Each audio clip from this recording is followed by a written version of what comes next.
Hello বন্ধুরা, সবাই কেমন আছেন? আশা করি ভালো আছেন। আমিও ভালো আছি। আজকে একটা নতুন ভিডিও বানিয়েছি আপনাদের জন্য। অনেকেই চালতা কাটতে জানে না ঠিক মতন, আবার অনেকেই পারে।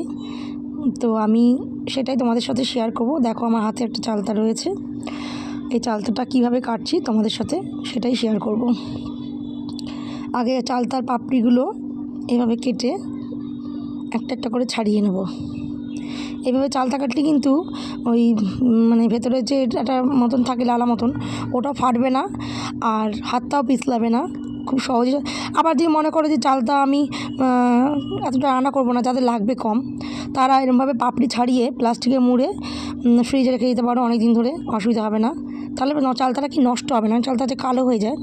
এভাবে ফ্রিজে যদি রেখে দিই পাপড়ি ছাড়িয়ে ছাড়িয়ে কাগজে মুড়ে, প্লাস্টিকে মুড়ে, তাহলে অনেক দিন রাখা যাবে, ফ্রিজে রেখে খাওয়া যাবে। কিন্তু এইভাবে যদি থাকে তাহলে কি হবে, নষ্ট হয়ে যাওয়ার ভয় থাকে। তো আমার পুরোটাই লাগবে, আমি পুরোটাই কেটে নিয়েছিলাম। এভাবে পাপড়িগুলো আগে ছাড়িয়ে নিয়েছি। দেখো, অনেকে জানে এভাবে কাটতে, অনেকে জানে না। যারা জানে না তাদের জন্য এই ভিডিওটা। দেখো, এই যে দেখো, ভেতরের অংশটা ফাটলেও না, এইটা ফেটে গেলে না খুব বিচ্ছিরি হয়ে যায়, একদম বিজ বিজ করে, খুব বিচ্ছিরি লাগে। তো এটা দেখো কত সুন্দরভাবে ছাড়িয়ে গেল। এবার যে যেমন মনে করে যে যেটা লাগবে চালতা ততটা ছাড়িয়ে নেবে, আর ততটা না লাগবে তারা ফ্রিজে রেখে দিতে পারে প্লাস্টিকে।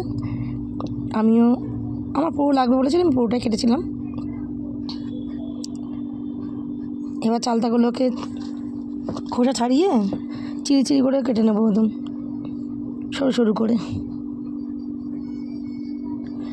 যত সরু করতে পারবে ততই ভালো, ডালে দিলে টকটা ভালো বেরাবে।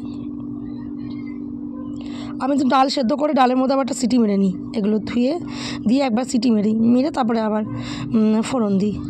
আর যারা কড়াইতে ডাল খাও তারা কড়াইতেও দিয়ে দিতে পারো, দিয়ে সেদ্ধ করে নিতে পারো একবারে, যে যেভাবে খায়। তো আমি এভাবে কেটেছিলাম। দেখো, সব ছাড়িয়ে নিয়েছি, পাতলা পাতলা করে কেটে নিয়েছি। সব কটা চালতা এভাবে কেটে নেব, সব কটা চালতা আমি এভাবে কেটে নেব। আমার মনে হলো এটা শেয়ার করি আমার বন্ধুদের সাথে, তো তাই জন্যই আমি শেয়ার করলাম। আমার সব চালতা কাটা হয়ে গেছে, দেখো কি সুন্দর। এবার এগুলো ধুয়ে নেব ভালো করে।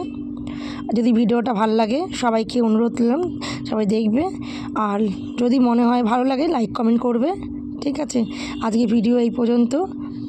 হ্যাঁ, আবার নতুন ভিডিও নিয়ে আপনাদের সামনে হাজির হব। টাটা।